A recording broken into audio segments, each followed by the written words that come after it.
एक मुखौटा पहना गया था, लेकिन उसके पीछे एक इंसान था जिसकी आंखों में दर्द था, दिल में जज्बात थे और दिमाग में एक मिशन।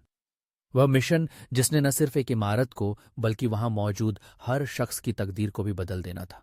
भीतर रॉयल मिंट की दीवारों के बीच हड़कंप मचा हुआ था।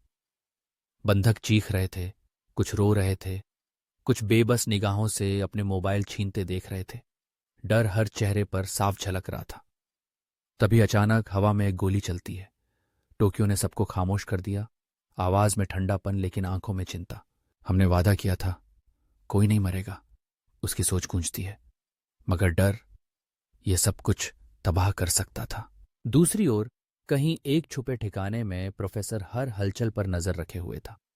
उसकी आंखें कंप्यूटर स्क्रीन पर, कान रेडियो पर। उसके लिए हर इंसानी कमजोरी एक चाल थी और हर पल एक नया दांव। बंधकों को यह महसूस होना चाहिए कि वे काबू में हैं, मगर साथ ही उन्हें हमारी इज्जत करनी होगी। प्रोफेसर अपने साथियों को समझाता है, आवाज में बेइंतहा ठंडक, लेकिन दिमाग में रणनीति की गर्मी। इसी दौरान डेनवर अपनी बेबाकी के साथ आर्टुरो को धमका रहा था, तो वहीं नैरोबी ने बंधकों की कतारें संभाल ली थीं, एक लीडर की तरह जो हालात को बिखरने नहीं देना चाहती। ये एक टीम थी, मगर हर किसी का रास्ता अलग था। हर दिल में एक अलग कहानी, हर आंखों में अलग इरादे। वफादारी जो हर बीतते लम्हे के साथ बदल सकती थी। बाहर पुलिस के टेंट में इंस्पेक्टर राकेल मुरिलो ने केस की कमान संभाल ली। उसकी आंखें कंप्यूटर स्क्रीन पर, चेहरे पर फोकस की झलक।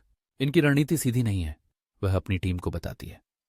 ये लोग प्रोफेशनल हैं और उनका लीडर एक जीनियस है। प्रोफेसर सब सुन रहा था, एक संतुष्ट मुस्कान के साथ, जैसे खेल की हर बिसात उसके दिमाग में पहले से बिछी हो। भीतर भावनाओं की जंग तेज हो चली थी। रियो और टोक्यो के बीच टकराव बढ़ रहा था। तुम हर वक्त मुझे बच्चा समझती हो, रियो चीखता है। क्योंकि तुम अपने जज्बात संभाल नहीं सकते, टोक्यो जवाब देती है। जहां रिश्ते बनते हैं वहां प्लान अक्सर टूट जाते हैं। ये इमारत अब सिर्फ नोटों की छपाई की जगह नहीं थी। ये जज्बातों, डर और भरोसे का अखाड़ा बन चुकी थी। इसी अफरा तफरी में आर्टुरो ने भागने की कोशिश की। अभी नहीं तो कभी नहीं, वह मोनिका से फुसफुसाता है। जैसे ही वह दौड़ता है, अलार्म बज उठता है। हेलसिंकी ने उसे दबोच लिया। बर्लिन गुस्से में बिफरा, चेतावनी देता है, एक और ऐसी हरकत तो मैं खुद गोली मार दूंगा। मोनिका सहम जाती है। डेनवर चुपचाप देख रहा है। हर किसी की आंखों में डर और बेचैनी। वक्त की सुई तेजी से घूम रही थी। अलग अलग फ्रेम में प्रोफेसर की आवाज गूंजती है। यह सिर्फ एक चोरी नहीं है, ये एक पैगाम है पूरे सिस्टम के खिलाफ। इधर नोटों की छपाई शुरू हो चुकी थी। उधर राकेल गुस्से में चिल्लाती है, उस कॉल को ट्रेस करो। और टोक्यो अपने हथियार को लौट कर रही थी।